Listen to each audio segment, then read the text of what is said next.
அன்புமிக்க சகோதரிகளே, சகோதரர்களே, மூவொரு இறைவனை பற்றி நான் அண்மையில் ஒரு அருமையான புத்தகத்தை வாசித்தேன். மூவொரு இறைவன், தந்தை, மகன், தூய் ஆவியார் குறித்து விளக்கம் என்று சொல்லி ஒரு சிறிய நூல். 100 ரூபாய் தான். எல்லா கத்தோலிக்க புத்தக நிலையங்களிலும் இந்த புத்தகம் கிடைக்கும் என்று போட்டிருக்கிறார். இதனுடைய ஆசிரியர் திரு டே ஆக்னல் ஜோஸ் கரோல். இவர் தூத்துக்குடி மறைமாவட்டம் பணகுடியை சார்ந்தவர், ஒரு பொதுநிலையர். ஆனால் அற்புதமான நூல்களை அவர் திரு அவைக்கு வழங்கி கொண்டிருக்கிறார். இறைவன் அவருக்கு நிரம்பிய ஞானத்தை கொடுத்திருக்கிறார்.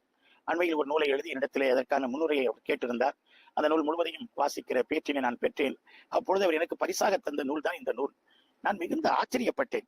என்ன பெரிய இறையியல் வல்லுநர்கள் கூட எழுதுவதற்கு தயங்குகிற, விளக்குவதற்கு மிகவும் யோசிக்கின்ற இந்த ஒரு தலைப்பை குறித்து இந்த ஒரு பொதுநிலையினர், ஒரு இளைஞர் மிகவும் துணிச்சலாக ஆய்வுகள் செய்து அழகாக படைத்திருக்கிறாரே என்று சொல்லி நான் இந்த நூலை புரட்டி பார்த்தேன். இந்த நூலுக்கு கோட்டாறு மறைமாவட்ட முன்னாள் ஆயர் பீட்டர் ரிமிஜியஸ் அவர்கள் ஆசியுரை வழங்கி இருக்கிறார்கள். அருமையான ஆசியுரை. அதை போல அருள்கடல் இறையியல் மையத்திலே திருத்துவ இறையியல் பேராசிரியராக பணியாற்றுகிற அருள் தந்தை குழந்தை இயேசு சபை அவர்கள் இந்த நூலுக்கு ஒரு அணிந்துரை அருமையாக வழங்கி இருக்கிறார்கள். முதலில் இந்த நூலில் திருத்துவத்தை குறித்து, மூவர் இறைவனை குறித்து என்ன சொல்லி இருக்கிறது என்பதனை நான் உங்களுக்கு எடுத்துச் சொல்ல ஆசைப்படுகிறேன். இந்த நூலின் முதல் பகுதியில் கத்தோலிக்க திரு அவையின் மறைக்கல்வி நூல் மூவொரு கடவுள் பற்றி வழங்கும் போதனை தொகுப்பை அவர் தமிழில் மொழிபெயர்த்து நமக்கு வழங்குகிறார். திருத்தந்தை 2ஆம் ஜான் பாவல் அவர்கள் 1992ஆம் ஆண்டு லத்தீன் மூலப்பாடத்தை வெளியிட்டார். 97இல் பிறகு அது முழுமையாக பல மொழிகளில் வெளிவந்தது. அது 4 பகுதிகளாக இருக்கிறது. 2வது பகுதி கிறிஸ்தவ மறைபொருளை கொண்டாடுதல் என்கின்ற பகுதி. அந்த பகுதியில் எண் 232 முதல் எண் 267 முடிய உள்ள பகுதி இந்த மூவொரு இறைவன் அல்லது திருத்துவத்தை பற்றி மிக அழகாக நமக்கு கோட்பாட்டை எடுத்து சொல்லி தருகிறது. அதை அப்படியே அவர் மொழிபெயர்த்து நமக்கு தருகிறார். 2வது பகுதியிலே தந்தை, மகன், தூய் ஆவியார் குறித்தும் அவர்களுக்கு இடையேயான உறவு குறித்தும் திருவிவிலியத்தில் இடம்பெற்றுள்ள வசனங்கள் அனைத்தையும் அவர் தொகுத்து தருகிறார். பழைய ஏற்பாடு, புதிய ஏற்பாடு இவைகளில் இருக்கிற இந்த வசனங்களை தொகுத்து தருகிறார். அந்த வசனங்களை நாம் படிக்கிற பொழுதே, இவ்வளவு வெளிப்பாடுகள் இருக்கின்றனவா, இவ்வளவு நமக்கு தெளிவாக தரப்பட்டிருக்கிறதா என்று ஆச்சரியப்பட வைக்கிறது இந்த கோட்பாடு.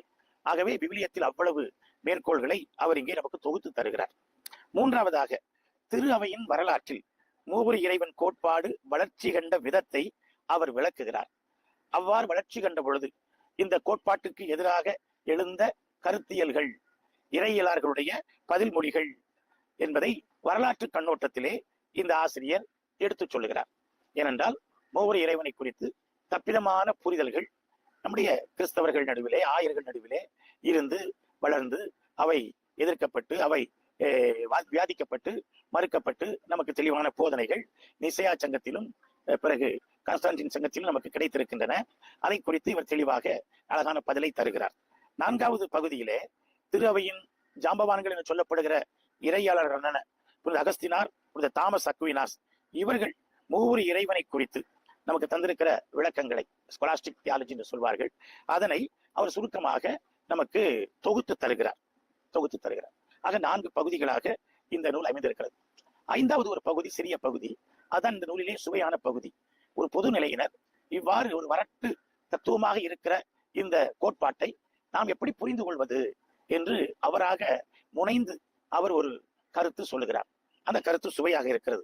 அது என்னவென்றால், சிந்தனை, சொல், செயல் என்னும் உருவகத்தின் வழியாக தந்தை, மகன், தூய் ஆவியார் என்னும் மூவொரு கடவுளின் இயல்புசார் ஒருமையையும் ஆளுமைசார் பண்பையும் அவர் இந்த நூலிலே விளக்கிவிட்டு அதனை முடிக்கிறார். சிந்தனை, அடுத்து சொல், செயல். சிந்தனை தந்தை, சொல் மகன், செயல் ஆவியானவர் என்று இந்த மறைபொருளை மிக எளிமையாக அவர் நம் உள்ளத்திலே பதியும் வண்ணம் கடத்திவிட்டு போய்விடுகிறார். அன்புமிக்க சகோதரிகளே, சகோதரர்களே, நீங்கள் வாய்ப்பு கிடைத்தால் இந்த நூலை வாங்கி படியுங்கள். இந்த நூலை நீங்கள் தெரிந்து கொள்ளுங்கள், பிறருக்கும் பரிந்துரை செய்யுங்கள். இந்த நூல் நாம் பாடங்கள் நடத்துவதற்கும் மூவொரு இறைவனை பற்றி மிக தெளிவாக எடுத்துச் சொல்வதற்கும் அண்மை காலத்தில் வந்திருக்கிற மிகச்சிறந்த நூல் என்று நான் உங்களுக்கு பரிந்துரை செய்கிறேன். நல்லது.